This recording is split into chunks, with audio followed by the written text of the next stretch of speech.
camping just a while back with a couple of high school friends. And on Sunday morning I wanted a church to worship in. So I packed my truck and I headed out, and I saw it in a cloud of dust.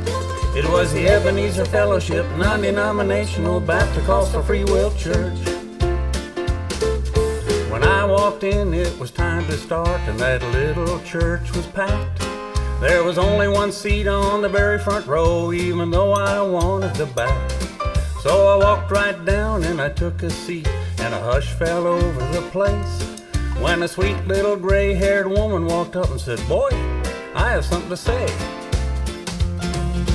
Folks around here call me Granny, and I'm as sweet as I can be. Well, I volunteer for everything, they couldn't make it without me. I teach Sunday school, I sew and bake, I'm even in charge of the Christmas play.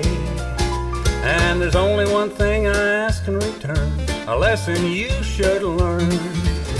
Don't sit in my pew,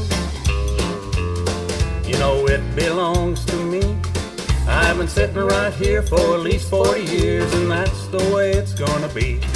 I can tell that you are new around here, so you better get one thing clear. If you know what's good for you, don't sit in my pew. Well, I walked to the back of the church, feeling just about as tall as a flea, when one of the deacons walked up and handed me a brown ice-cold metal folding chair. So I sat out there in the aisle and I heard the choir sing, "I shall not be moved," while the preacher preached a fine sermon like a tree planted by the waters. And then he looked at me and said, "When the service is over, we want our special guests to stay and have some of Granny's special red velvet cake." So I went over to the fellowship hall after he said the blessing, and I looked down and noticed I didn't have a fork. Well, I figured I made enough commotion for one day, so I thought I'd ease near the kitchen and find the utensil drawer and help myself.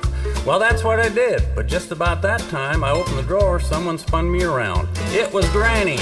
"Stay out of my kitchen, you know it belongs to me. I've been cooking in here at least 40 years, and that's the way it's gonna be. So if you need a fork, if you need a spoon, the next time stay in the other room. Boy, you better pay attention, stay out of my kitchen."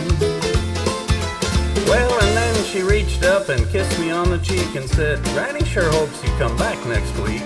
But if you do, don't take my parking space, don't sing so loud, wear a coat and tie, come early enough for Sunday school, stay out of my kitchen. But most of all, I can tell that you are new around here.